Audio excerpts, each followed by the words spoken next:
Are you white? Huh? Are you white? No, not right now, but hopefully I'll turn white and they have children, you know? Yeah. Doesn't necessarily mean you as in black. But then, how can you prove that? It's a metaphor. How can you prove that? Because, for example, I don't know. What exactly it means? Terminologies change over time. they Right? do. About So, 2,000 years ago. what did he mean then? No, because black is I don't know. something I'm not a wicked. linguistic. I can't tell you. But it doesn't have to be Black mean. is seen as something wicked. For how long has it been that people in English world started using black to describe people of Africa or people with darker skin? That has many different names throughout history. But black has been used in maybe the last 200 years, 250 years. So I don't know. So could it be that It's a because... different terminology. Okay, but could it be that because, for example, Muhammad wouldn't have been English, he would have been Arabic, that potentially all the way back in the 7th century, the Arabs already had a conception of what was black and white? Because, are you It's a good way to look at it. a Muslim by any chance? It doesn't matter. Okay, well, Even if I'm that's Muslim or fine. Christian, doesn't matter. I'm an objective guy. That's fine. In the Islamic Hadith, right? I don't care about the hadith. I care about what it says on the book. Only. Exactly. Are you aware that the Hadiths like inform the book quite a bit? Are you aware of this? Well, that's what people say, but I don't care about the hadith. I don't Okay. trust the hadith. I don't know about the hadith. There might be certain hadiths that I'm not following officially, but I would take what Quran or Bible will say rather than what people say. You have your own understanding of the book, not the hadith. Okay, so if you only stick with the Quran, right, then unfortunately you would have no idea what this black and white actually means. Yeah. You would have no idea of being able to. So in the Hadith, you have a lot more usage of the black and white term. So that's how you can self-contextualize what this means. So unfortunately, if you're only looking at the Quran, you can potentially apply a 21st century understanding of black and white to that idea, or you can apply There's some kind something of... of it. Thank you. You can apply some kind of like linguistic analogy to the black and the white. But unfortunately, if you're only looking at the Quran, you can't actually disseminate which one is correct, or if they're both wrong potentially. Yeah. So what can you then do with information? I mean, to be fair, I think the important thing is moderation here. It's not about if something is right or wrong. I think both Bible and Quran has their spiritual teaching is that which teaches you to be kind, generous, honest, and good to your neighbor. And that's what I like to focus on rather than the differences. And I think asking a question like, where does a black woman go in heaven? What happened to me? To me, it's not a question to ask. Like no one is there to answer that question. It's between you and God. Okay. So I think it's a bit provocative, like to say, oh, I'm black, am I going to hell? I'm bisexual. I sleep with men and women, but I still believe in God. And I don't ask questions, oh, what does the Bible or Quran say? What's going to happen to me? Am I going to go to hell or heaven? I don't care what they say. Can I understand a bit more about you? Like, are you atheist? Do you believe in a God or not? My great-great-great-grandfather is the one who started like Sufism. You know Sufi Islam? I thought Sufism is like thousands of years old. Rumi, from 12th century. Oh, I thought Sufism was older than that. No. Okay, so are you still a Sufi or not? Well, I have my own way of seeing it. I don't follow any particular way. I believe I follow God in my own way. Okay. So I don't follow the book. I go to church, I go to mosque, I go to everything. If I feel like it. For me, the community is the important thing rather than what people tell you about God. Okay. Color is in the Quran. So Okay.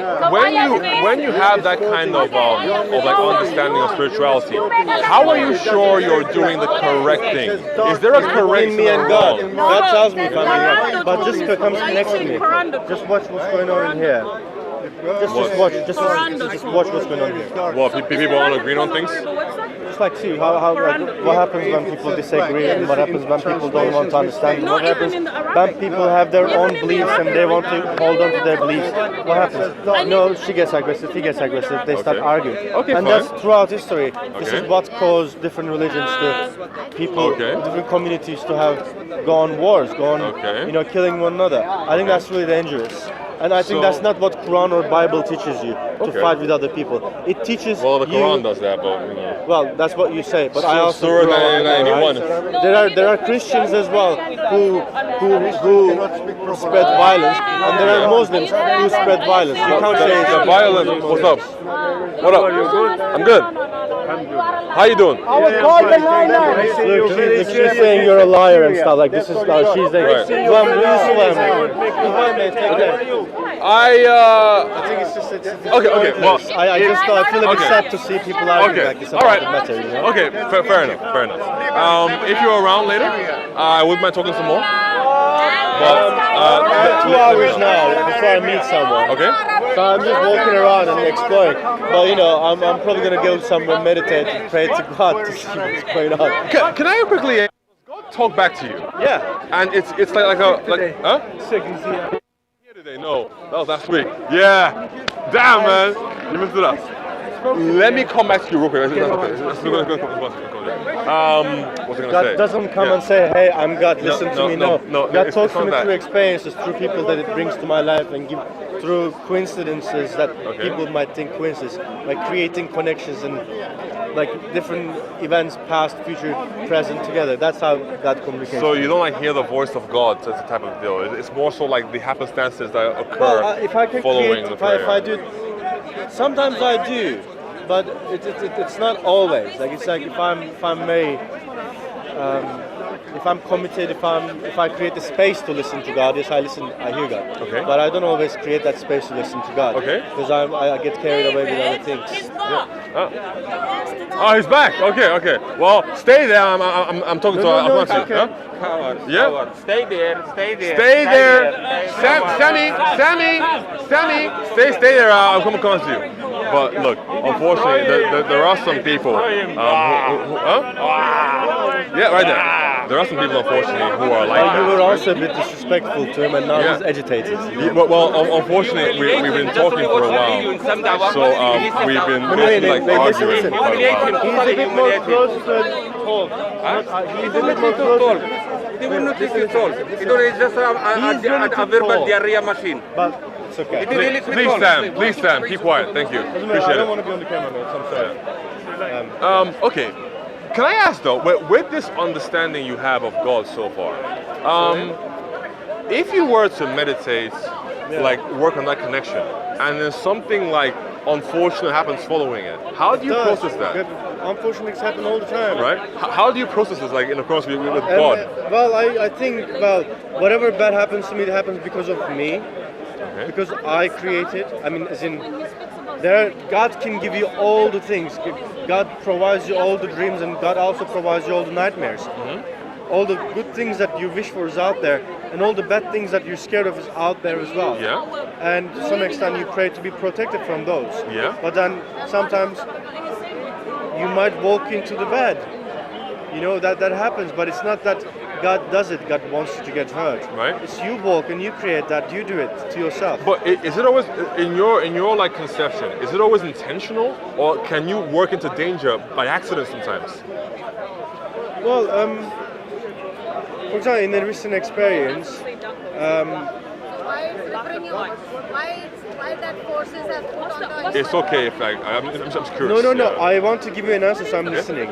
I'm looking for an answer. That's fine. So you're asking me if bad things happen to you. Yeah, out of your control. Can I still be your fault? Now we have the color. I think it can still be your fault. Yeah. Really? Like Yeah. it's not a color. I mean, but the tree could fall on you, right? Yes, you technically stood here, but you didn't consciously want it to happen to you. No, I didn't. But can that still be your fault? It's Quran. I mean, maybe it's not a fault in itself. It's just something that happens to you. But there's no fault. There's no. Okay. No, like I'm not that big, for it to be a fault. Right. Like something bad happened to me a few weeks ago, but it was also my fault because Everybody, Quran.com is a I horrible I website. went out, went home with someone, etc. And then in the end, it was just a night that I regret that I shouldn't have gone outside that night, etc. And then if I think about it, did God create this? Did God want to punish me for something? No, it wasn't. I don't think it's God. Maybe there is. I think there is you who want to jeopardize yourself, maybe God talks about as evil, like who wants to bad for you. But I think I think you against yourself. Like it's you. Yeah, it is your fault. It's about your connection to yourself. If you're conscious and if you're connected to yourself, you're connected to God. Then maybe those things don't happen to you. But then if it happens to you, then it happens because it had to happen to you. Because you need to be. I don't know. I don't have an answer for you. Do you think you have a clear understanding of like what? It's just me. Camera. It's just me. But do you have a clear understanding of what God is looking for from you? So like that thing that happened, right? Relationship, communication, being connected all the time. That's what he wants. So that action that happened, do you think that God warned you about it before it happened? Okay, and you still went ahead. I did still do it, but I didn't. You didn't heed the warning. But I saw the warning coming. It was very clear, but I just didn't want to. I didn't want to see it as from God. Okay. And I still continued my night out. Right. But it wasn't that God created that for me. It was gonna happen. It was going to happen, and God tried to warn me about it, but I didn't listen. So then, out of curiosity, then, so going forwards, right? Is this like something that is circumstantial? Like you could have gone out and nothing could have happened, right? Or is it like is it now going to be something along the lines of okay, I won't go out anymore? No, that's not like that. Okay. I mean, I try to think it as like maybe there are certain things that I should change in the way that I interact with people, but I also think that like I can only ask for the change, but I can't always have control over myself. I can ask for certain behaviors in parts of my body for me to change. Okay. But I don't have control over it. All I can ask is, like, I think I've been trying to sort of have a bit more gratitude and like talk to God and like sort of like asking for things to happen before they happen, being grateful for before they even start happening. I don't know, like, I don't know. I can only like, I hope, I hope that things, whatever it is that people go through, I go through, will happen. I always have hope that, God can create something new. God can create another interaction. Different options. There's so many options all around. As long as I'm breathing, there are different doors out there. And what God does is God brings different options to you. Makes you see it. But then it's on you that you walk into the door or you don't. And I don't think God necessarily wants to punish anyone. I don't think God wants to punish people. Okay. In my conception, God does not necessarily want to punish people. For example, God does not just want to send people to hell, so to speak, to fill space, right? But God is also the epitome of justice. And there are consequences to all actions that we freely choose to partake in. So if that conception of justice isn't there in your conception of God, right, then that's probably why you have that view. But because we can't just do whatever we want, we can't just ignore God and then expect for God to then reward us for being ignorant of Him. That is why people will receive a everlasting punishment in the same way that they will receive an everlasting reward. And really, can we say that we can do anything good enough for God to give us a reward that's everlasting for a finite number of actions that we take in one life? I don't think so, which is why we have this conception of grace, a free gift in Christianity that God has given to all of us, which is that it's not going to be difficult if you want to, like you do, if you want to get to know God, meditate on God, right? Yes, there are the worldly challenges, but the action itself isn't going to be difficult for you. And if you spend time learning about God, like you spend time reading a book, applying for a job, filling out a mortgage application, whatever the case might be, then... That's bothering me. Oh. Come back, please. Come back. Thank you. It's a thing he does. I'm sorry. It's. Thank you. Sorry. It's a thing. Yep.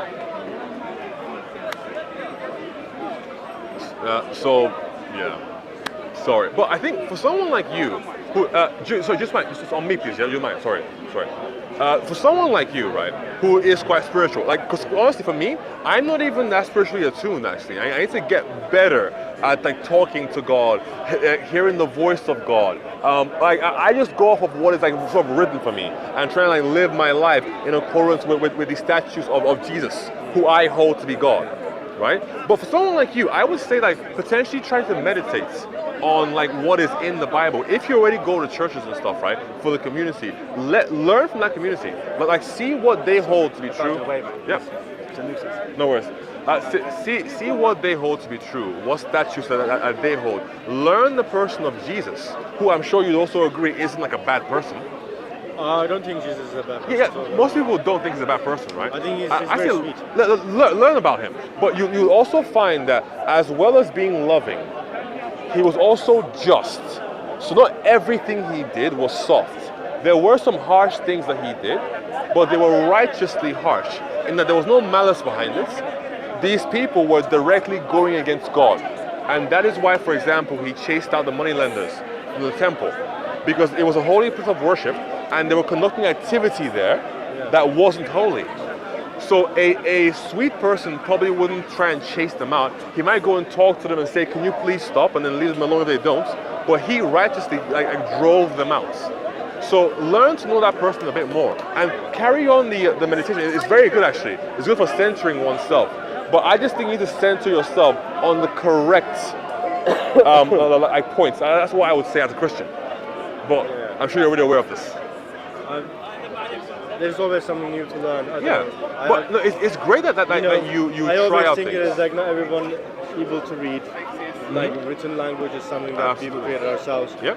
And I always think that like God has come down and spoken to people in different cultures, different people, different places, different times.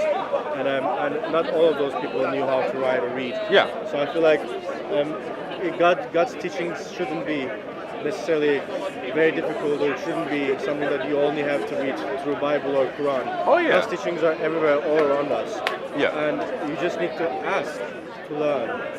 Absolutely. Babies are the purest form of existence there out there. They're closest that you can get to God, I think. And if they're connected to God, you can as well. And maybe it's through playing games or through meditating on it or talking to God. I don't know. But I'm always open to learn. Yeah, no, I mean, absolutely. Like, honestly, I agree. Things should not just be confined to a book. We just use books now, and that's all. So in the past, some people had used books, wrote on stones, just told stories. Yeah. So now we have books, we just use them because they're easy to access. But absolutely, like, you don't have to just read a book. It's ridiculous to sort of try to change someone's opinions on God. If they grew up believing in certain traditions and knowledge, and that navigating themselves through life with the light of God in their experience of God, and trying to tell them, oh, the way you're worshiping God is wrong, and the way you see God is wrong, because God is not that, but God is this, is very arrogant. And it would be arrogant if I told you my truth was the truth, the eternal truth, the absolute truth, and it's more truthful than your own truth. It would also be wrong. Therefore, when God says, your neighbor and you are not the same, are you? Sorry? You and your neighbor are not the same. In what aspects? Like, well, the same person? Me and person living next to me, we're different people. Sure. But we're neighbors, and God says, treat your neighbor as yourself. Yeah, that's what Christ said. Love your neighbor. As yourself, Respect thy neighbor. Yeah. And if that's the case, then right now, those people are your neighbor, and you are their neighbor as well. Yep. And that means that if you're different in terms of how you believe, it shouldn't be something to change and convert each other to give different ideas, different beliefs of thought, to internalize it. But that will always cause problem. I think people should be able to, or they should just be left on their own to believe the way they want to believe. And it should be both sides, not just one side. And I think it's also very wrong to go out there and say, my God says that I have to convince non-believers to believe. Those people are not non-believers, they believe. If someone doesn't believe in anything, I think everyone believes in something anyways. Generally, but trying to change it is like, go and you have so much work to work on yourself already. Sure. It's not about changing someone else's world, it's about changing your world and your connection to God. First, before you can then go ahead. No, I think we can never go ahead and tell other people. Yeah, it's you and your connection to God. Okay. If someone comes and asks you for help, yes. But otherwise, before someone asks you for help and you go and try to tell them, oh, you need help, I'm going to help you, is very disrespectful to their spiritual being, to their holiness. You know how you talked before about loving your neighbor and what that means, right? Yeah. In Christianity, we take loving your neighbor to also mean serving them Yeah. by sharing the gospel, right? The message of Christ with them. Because if we don't, right, we hold the view that there's only one way to God, Yeah. and that is through Christ. Yeah. I know that goes against what you just told me, and I'm fully No, aware. it's not going against it. It Well, goes very well. Huh? It goes very well. No, but I said there's only one way. No, Right? you can come to me and you can serve me. You can share your knowledge Yeah. and your experience of God, but you can't necessarily come and say, "Oh, the way you're believing in is wrong," and you're gonna take that belief out and you're gonna take my belief in you. Only God can do that. Yeah, Yeah. But that argument here that I just participated and Yeah. observed wasn't that. Yes, so It was a fight. what you saw was aggressive, was aggression. polemics. So my God's better than your God, right? I think it's like, yeah. Now we can just keep quiet about it, absolutely, or we can respond. The Bible, for example, within Scripture, we are told that we should always have an answer when questioned about these things. Yeah. The gentleman I was talking to who came over again was talking about an interaction Yeah. that Jesus Christ is recorded as having with a Canaanite woman, where she came to him asking for healing for her daughter. And so he tested her faith by telling her that he only came to participate with the children of Israel. And then she also said that because she had faith in him, that she believed that he could heal her daughter. And what happens? He heals her daughter. Because Christ isn't just for the Jews of 33 AD Judea. He's for all of us. Whether you're a Canaanite or you're from Sweden or wherever else the case might be. So that is what was happening in that instance, but the gentleman was taking it as Christ called her a dog, therefore Christ is racist or something. Yeah, Why does Christ? I'm not really familiar with this story. it's an analogy, essentially. Yeah. Yeah. So the instance happened, and then in the analogy, Christ referred to her as a dog, and the people of Israel as children. Clearly, the woman isn't a dog, and the people of Israel are not children. So it's an analogy. It's using familiar concepts to explain a point. I live in Cardiff, we don't have this. I need to read understand the context. I'm not familiar with the story. Absolutely. So I think this is in the book Don't of worry, I've got Bible in my phone. yeah, but book of Matthew. Yeah. Book of Matthew. I can give you the reference if you want it. What is the name of the story? Jesus and the Canaanite woman. Canaanites. Canaanites. Canaanites. Yes, woman. Jesus and the Canaanites. Yes, Canaanites. I'm sure it will come to me anyway. Yeah. If you can join that if you want to.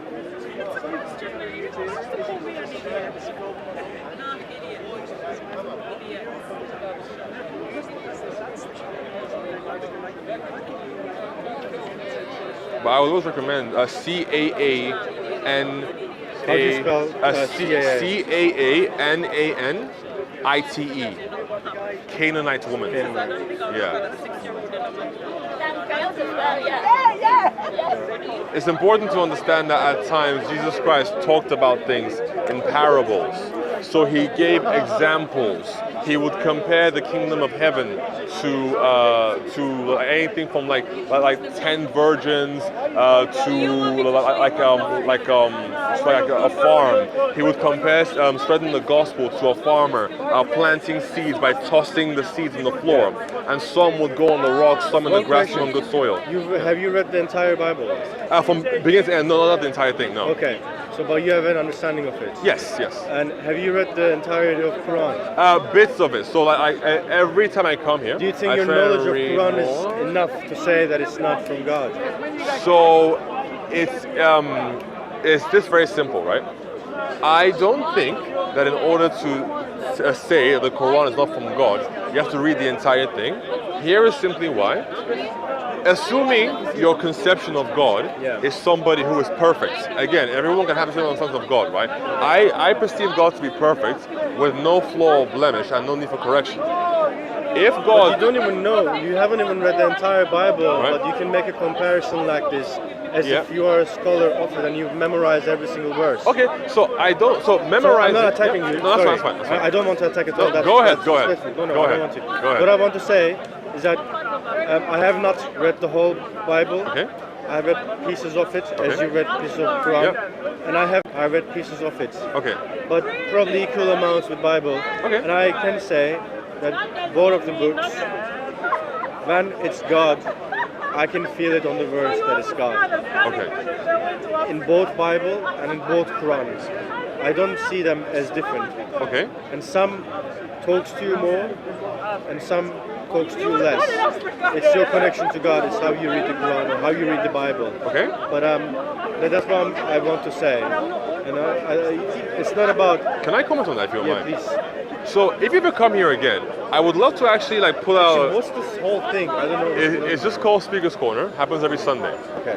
If you ever come here again, please reach out to me. My name's David. I would love to just like pull out a Quran and a Bible and just have you tell me which part you read that gives you a sense that it's from God. Yeah. Because It depends. yeah, It really depends. the conception of the Bible in Christianity is a little bit different. We believe that men wrote it. Absolutely, it's 100% a man's work, but it's inspired by their experience with God. So in the Bible, you have allegories, songs, history, poetry, and actual events. And not all of it comes, not all of it comes like from heaven, from God directly. Men write it inspired by God, but in the Quranic understanding, the Quran, depending on which school you follow, is like directly from God. In some cases, it's even existed before there was any creation. Yeah. So when I read the bits of the Quran that I have read, I don't think I need to read the entire Bible and the entire Quran, because very few people have done that. And even if you read something, you might not be able to like digest it on the first glance. So you might have to read the Bible 10 times and the Quran 12 times, so you get the full context. And even at that, people will probably come to you and tell you you have the wrong context here because of X, Y, and Z. I wouldn't mind too much about what people say about the wrong context, because when I read Quran or Bible, I don't look at it in a contextual sense. I look at it as you go through something in your life, and life it's your own narrative, your own story. Whatever you go through, you might have an issue in your workplace, you might be worried about tomorrow, you might be worried about your sister in Africa or somewhere else, right? Someone is doing something and you're worried, right? When you read the stories from God in Bible or Quran, doesn't matter which one, you find yourself within the stories, not in the context. You don't necessarily need to know everything. You don't need to understand maybe to some extent, if you want to become a scholar and understand the historical context of it, yes. But then if you want this Bible or Quran to help your life, then there are moral codes within the stories itself that you relate to your life. And that, I think, stories are clear enough for you to understand with your own understanding. I read the Quran. I have read 4 chapters, not all of it. I can't tell you that I know it all. But I know that I have basic understanding of different periods where it was written. And you've read parts of the Bible as well? I have, yeah. I've read Hinduism, I've read Bible, I've read Quran. I'm quite interested in many different religions.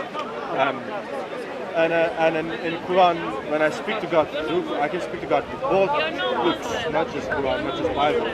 But when I speak to God through Quran, it's through the verses that God speaks to you. When I read Bible, again, and also if you read them, you get dreams, like you start dreaming about God. I mean, because it's a whole, it inspires you, it stimulates your brain to think in a different way, it gives you different perspectives. It breaks through your own thinking process, the patterns of your own thinking that you're limited because of the way you have told yourself, the way your life works. God, with the different narrative that the books provide to you, you start looking at your life and other people's lives around you from a different narrative.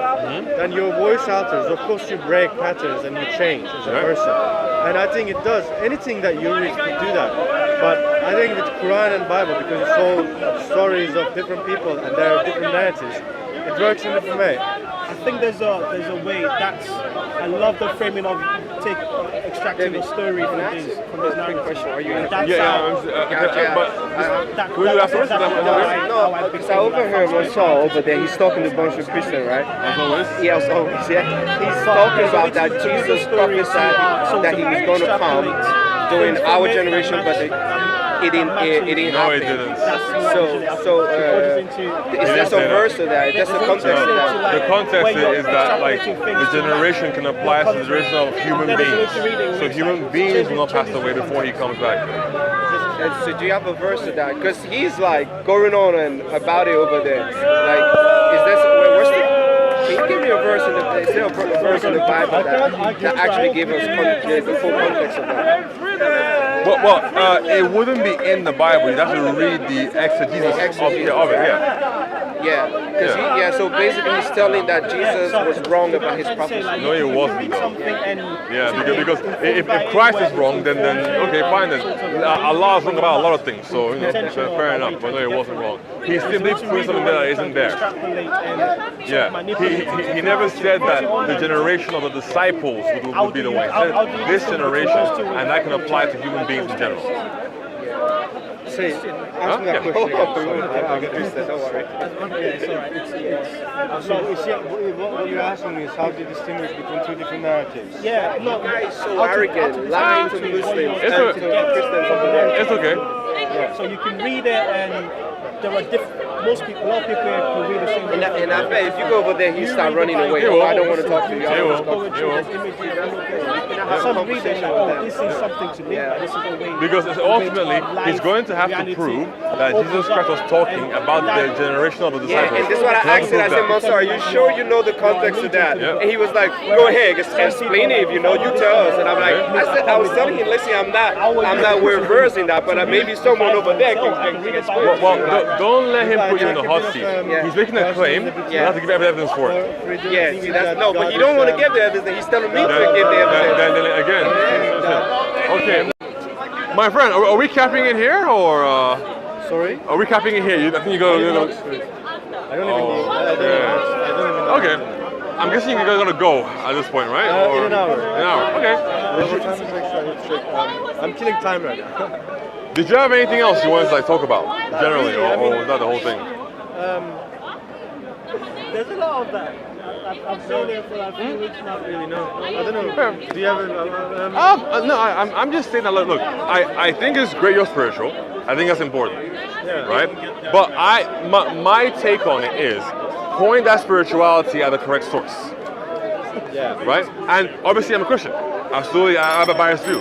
My conception comes from like the Christian history, the teachings of Christ, and which are in the Bible. So absolutely, if you want to get to know more about it, look you into know it. what? I think there are a lot of problems in the world that people think exist. Right? Yeah. We're the ones who create the problems. Okay? Yes. Yeah. We could have had abundance on Earth. Sure. Okay. We have all the resources to have Sure. abundance, right? Briefly explaining. Sure. Like, people say there's climate change, right? The world is dying, people say biodiversity, there's loss of biodiversity, which is true. But it's because of us. Yeah. You see the grass here, right? This whole place. So, what do you see when you look at here? People, grass. That kind of thing. People happy enjoying themselves. Yeah. Okay. What do you see on that side? A lot of buildings. Yeah, sure. Right? Not much grass. What happens when there's so many buildings there? When it rains, the rain doesn't penetrate the soil, Sure. the plants don't absorb it, Sure. and when the water which comes with the rain doesn't get retended by the soil and plant life, it doesn't recharge underground Sure. water. Right. Think about Africa, Chad Lake. I'm going to keep it very simple, like short. In 7,000 years ago, the size of Chad Lake was 400,000 square kilometers, Right. which is the size of Mediterranean Sea. Okay. 7,000 years later, 40 years ago, in the 1960s, the size decreased to 25,000 square kilometers. Right. In 20 years' time, between 60s to 80s, the size decreased to 2,000 square kilometers. Okay. And when that happened, desertification increased, the rain patterns decreased, people started starving, the soil erosions happened. When the soil dried up, even if there was a rain, the soil couldn't hold the rain, Right. and it didn't recharge underground water, Right. which caused desertification, which created hunger, which created diseases, which Right. created insecurities, food insecurities, and inequalities. Right.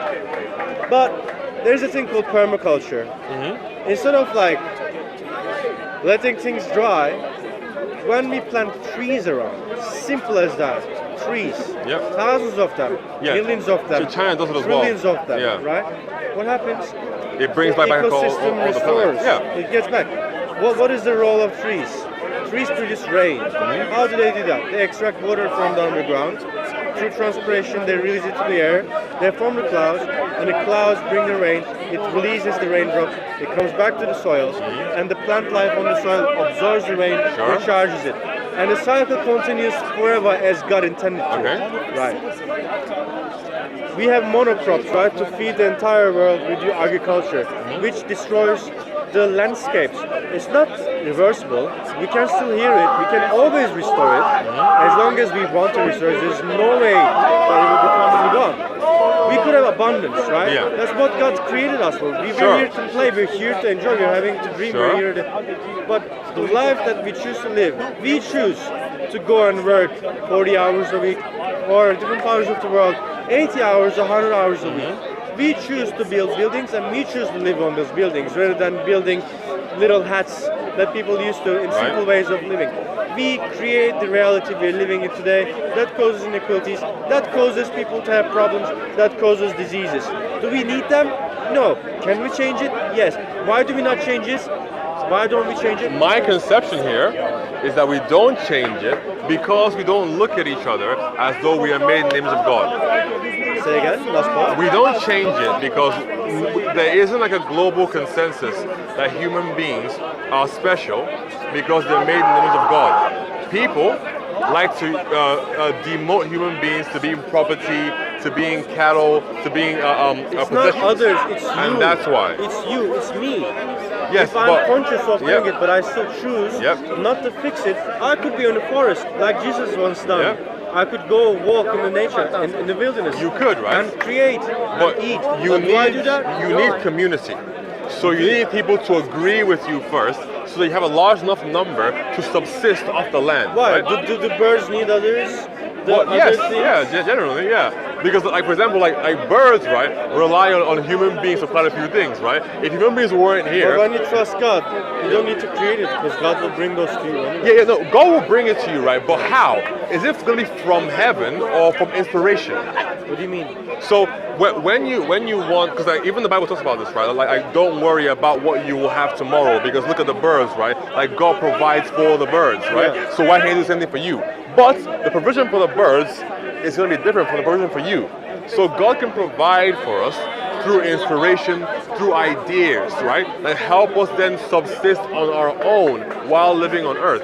So we have these things, we have methods by which we are capable of like solving all the problems that we have on earth. But the reason we're not doing it is because we don't see ourselves as our brother's keepers. We don't see value in every single human being. We divide Not ourselves just up human into beings. tribes Because and we different don't things feel of that nature. self-worth for it. Because we think we're worthless. And it's not God doing it, it's us doing it for And ourselves. also we look at other people as being worthless as well. So like it's like a two-way street Self-respect. there. If I don't respect myself, this is what I've been talking to God recently. Like Yeah. I've been writing prayers on. If I don't respect myself, how can I respect you? If I don't love myself, how can I love you? Yeah, you would say you need those things at least, yeah. I to mean, be able to then I put them think, out. I think the world could have been a very different place, and I think it is going to be a different place because I dream about it, because Okay. I pray for it. And I and say you pray for it. I say it will be, because this world will pass away and a new world will come in, and that I will don't be want to wait for bought a new in. world. Huh? I don't want to wait for a new world. Hey, My li- world li- is here li- today. Listen. So I live in this moment, man. I so, live here. yeah, absolutely right. I don't want to But wait for tomorrow. I want to have Hopefully, it today. hopefully you'll also live tomorrow as well, right? I hope so. But Good I things want take to be some here time. now. Right? I want to be heaven now. I Do don't you want to be agree? heaven tomorrow. Do you agree that good things take time Huh? to actualize? It do, but I want to be heaven now at this moment. I don't want to be in heaven tomorrow. I want to be there now. Well, what I will then say is, And I ask, I'm in heaven, okay? okay. Yeah. Well, the only way for you to actually get there now Yeah. is if the judgment was to happen now. So until then, you're gonna have to wait. But what? That judgment maybe Because happens every single moment. from my conception, from a Christian conception, until the judgment occurs, we cannot enter heaven. I thought like Jesus said that the kingdom of heaven is here and it's now? Isn't it supposed to be inside of us? No, yeah. So it's inside of us, right? But what that means is, if we accept Christ, right, then He and the kingdom can come and live in us. However, there's also going to be an external kingdom. No, but if Right. you're living inside the kingdom, No, if the kingdom lives in you, so if the kingdom lives in you, You- you're yeah. living a kingdom life, right? well, no, not quite, right? You're still living an earthly life. But the physical kingdom, right, the external, huh? What does it mean to have So, a kingdom life? so Christ is the one, right? Christ has the keys to the kingdom, right? He gave those to His disciples, right? And if you follow Christ, you are His disciple, right? He's And asking, why can't we have heaven now? because heaven has not come now, right? So Well, what if I have everything. it now? Well, again. How do you not have it now? So again, right? What's your conception of heaven? Is it a place where there's no disease, there's no war, and there's everlasting life, or is it just having a peace of mind? It depends. My conception is the former. What's yours? Contentness and happiness. That's my happiness. Okay. That's my heaven. But that's just being content. But how do you know? why does that then tally with heaven in your mind? Because he doesn't have it now. Huh? Because he doesn't have it. But I would say heaven is a place, right, where you have perfection. You being content doesn't mean you're perfect. What does, Well, what my does heaven, I'll tell you my now heaven. mean? My heaven is beyond this moment, right? Okay. My heaven is future, present, and past. Just get me, please, if you don't mind, yeah? And my heaven is I go there every night when I sleep, Okay. right? I'm in heaven every night when I'm asleep. And when I'm back here, I still go through heaven. I'm Okay. still living in heaven, but my wholeness, like my thoughts are I'm limited because of my personality, because Right. of my language. Right? My only awareness is through my language. Okay. Right? Like babies, but I think they're always in heaven anyways, because they don't have a language. Okay. But I don't think I want to separate heaven from the moment that I'm living at the moment. Okay. It is part of it, it is now, it is this moment. And I don't want to live for tomorrow, I want to live for now. Okay. As long as I do everything right at this moment, my tomorrow, I don't need to worry about it. Right. What I I need to would be say- right now, and if I do something wrong at this moment, Right. then I have to worry about tomorrow. I would say that's an interesting conception, right?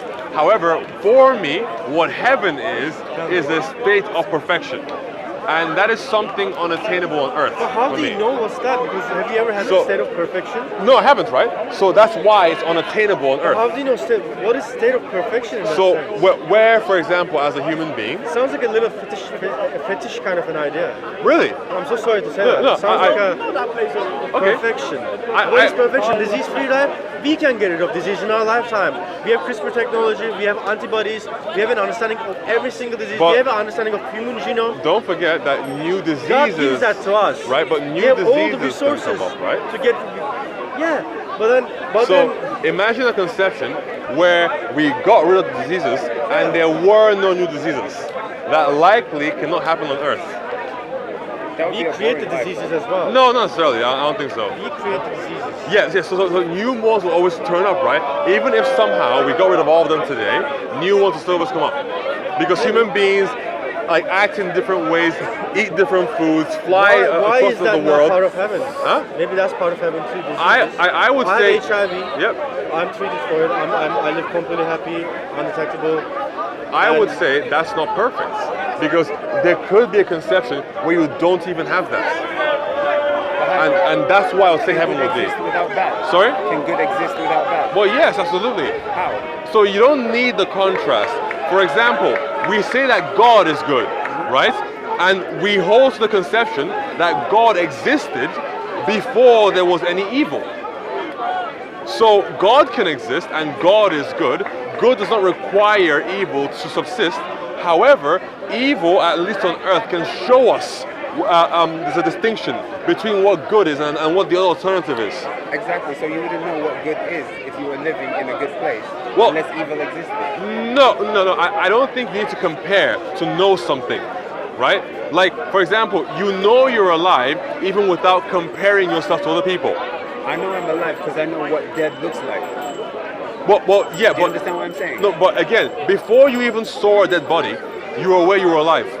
No. Really? Yeah, like I would know that I'm alive in the sense that like I'm moving. Okay. But if you asked me at that time, like are you alive? I wouldn't even say I'm alive. Okay. It wouldn't even come to my mind. So can I ask you a question? When did you see your first like dead person? Out of curiosity. Then you realize, okay, that's dead. Yeah. All right. So I'm not that. Okay. So that make sense? when did you see the first dead person ever? Out of curiosity. What's the relevance? Huh? My friend here is saying that in order for you to understand one reality of life, there has to be a opposite reality for you to understand the first reality. For you to understand good, you must first know what evil is. No, you don't need to know it, but it has to be exactly. They have to exist like equally together. I don't think they have to You know when exist. something feels good and you know when something feels bad. Right. You know what pain is and you know what inflicts pain. Right. You have empathy. Do you want to make someone feel something that you personally don't like to feel? And if you have self-respect and love and compassion for others and ability to love others as well, then you wouldn't want to inflict pain on anyone. Sure. And you wouldn't want other people to feel pain as well. Sure. So you wouldn't do that. So I mean, I don't know, man. Like, I think you're inbuilt with a conscience. Yeah, I would say so. So okay, it can be influenced. going back to the sure. old question. Okay. He's saying, why should he accept Christianity? Well, he didn't really say that. If he can't have heaven now, he wants to have heaven now. Okay. Like, so what does he get for what joining? I'm saying is, what I'm saying, so thank you. What I'm saying is, I don't need anyone else to tell anyone else. I don't have the need for someone to tell me that I'm in heaven or not. Okay. Do you see what I mean? I don't need, Because you know? I don't need someone else to approve it that I'm in Okay. heaven or not. I don't Alright. need someone else. I have it in me. Okay. I So know when you're I'm in at heaven wrong. now? I know what. At At the times, moment I'm in he heaven. says, yeah. Yes. I have moments where I'm in hell. Okay. I'm in both worlds, and I know that I am, Okay. and that's my world. In So? other words, if he goes and sees God, and then God says to him, I'm thinking to put you hell or heaven, he will say to God, and correct me if I'm wrong, Yeah. that is your problem. Whatever you do, I'm happy with myself. And I learn ways not to enter hell, Okay. because by knowing, understanding what causes me to enter hell, I avoid it. I try to avoid it, at least if I'm smart enough to avoid it, and I don't enter it, and I feel bliss. But I sometimes enter it because I'm naughty, Right. right? I do it, but there's a balance, Okay. and So I experience heaven as well. I would say that like what we're having I here. let God is- speak. Yeah, what we're having here is like a semantic issue, right? So generally, when you're at peace or feeling pleasure, you call it heaven, and then when you're experiencing the opposite, you call it hell. Fair enough, right? We can use those terms, right? However, what I am trying to tell you is that there is a conception of a reality where everything is perfect, and there is a conception where everything is not perfect, and the states don't meld with each other. So it's permanent. So in that perfection, yes, it's always permanent, and in that imperfection, it's also permanent. And that would be what I would call hell, and then the former is what I call heaven. So when I say perfection, I mean every kind of conception you have today for things that are wrong with the world, with people, will be done away with. Okay, so you've just admitted that evil will exist. It will just be in hell. Well, evil will not necessarily exist in hell, right? Because like it depends what you define as evil. Or bad. It depends what you decide as You that, said right? perfect, like permanent Yeah. perfection. So in heaven, it'll be perfection, right? So the But opposite of permanent in order for perfection heaven to exist, it doesn't rely on hell existing. What's the opposite of perfection? Imperfection. So, and that would be hell. Well, yes, in hell you're not perfected, right? Right, so but you're saying both will exist like Well, at the same time? yes, but I'm not saying that they have to exist for the other to exist, right? So why hell are they doesn't existing together? Because there is an eternal reward in my paradigm. There's an eternal reward given to those who follow Christ, and eternal damnation given to those who don't follow Christ. So that other has to exist. It doesn't have to exist. It has to exist. Anyway, Wait. I'll leave that one. Okay, Yeah. well, it has to exist, right? In that God is perfectly just, and every person will be given according to their reward. But it doesn't exist just so you can have the opposites. fair enough, because that's Yeah. a question of why. But Okay. so does he get a better life for joining? Sorry? For joining your group? So, Does he get a better life? My friend Here. here, My group Like is right permaculture. here. so my My friend, group, I know my group. My group So- is called permaculture. my friend here, I'm a permaculturist. That's my group. It means that we can set up heaven by restoring ecological functions of Earth and bring about abundance for everyone. And there could still be societal issues, problems, but then that comes to respect. But we could have unlimited amount of food for everyone on Earth. If you were like a bee pollinating the planet, bringing about diversity on Mars, we could have abundance for everyone. We could fix the rain patterns instead of building houses like He's this. telling you all of that. I already did. Huh? He's He telling said, you it will happen automatically. and it does happen to some extent. Every night I go to sleep, I dream, and next morning I see No, the no, no, dreams but happen. he's saying it's going to be a permanent situation. What God you're trying to willing. achieve, Yeah. like, right? yeah, ultimately what he's trying to achieve is temporary. It won't last forever. So that is why I would say that there needs to be something more beyond that. And that is what I would call the kingdom that God is bringing at the end of days.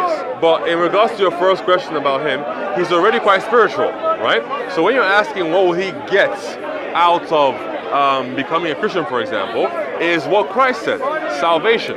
That if he believes in Christ and he dies with that belief, and while believing in Christ, he did the works of Christ, then when he is resurrected again, in my paradigm, he will then attain salvation in that he is like permanently going to be in the presence of God. So it's not just for this life, but for the next life as well. Does he get anything here, though? Well, I mean, again, like when you follow God, All the promises are for the end. so there are promises nothing for for the now. end, and the promises for I already today get as well. everything I need on this moment anyway. Right. What does he Like, get now? So What is there's- better than what there's- he has now? Well, again, I don't know him to that extent where I know the problems in his life, right? Yeah. But ultimately, if he is dealing with any kind of issues, Yeah. right, that are personal to him, Yeah. he can receive healing, counsel, or any kind of bolstering from the Holy Spirit if he doesn't accept Christ. Is that unique just to Christianity?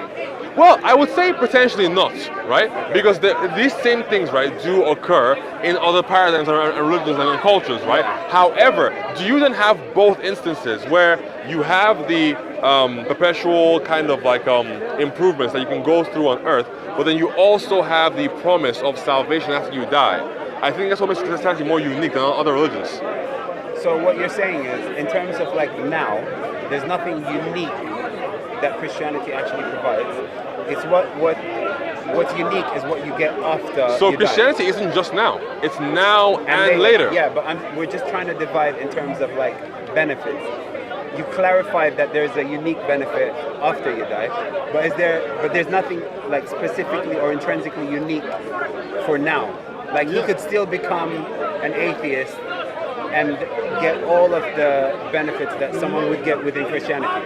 Well, potentially, right? Potentially, some of the things you can get within Christianity, right, can be potentially given to you by, like, you know, meditation or regular human interaction. Yeah. However, is it from God in that instance? No, you're creating it for yourself, so the quality of it will not be as potent as what you would get from God.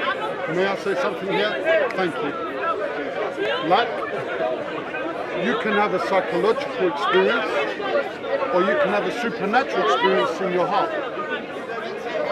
From faith, the Holy Spirit comes to you. You don't know, but you feel peace, you feel more giving. That's a supernatural effect on you, and you will know it, but it's hard to explain. So that is the difference between the psychological. Would you agree with that? Yeah, I would say, Sorry. and like I'll it's ask you one super. question though. Yeah. A lot of Christians here argue quite a lot, Uh-huh. but I haven't seen anyone actually like behave with the miracles that Christ did. Like, what's Okay. happened to that? So, the miracles. actually, guys, I'm gonna have to go Yeah, now. you wanna go? But nice to meet you all. All right. Thank I you. wish you all the best. Okay. Thank All right. you. Well, great meeting you, man. See you later.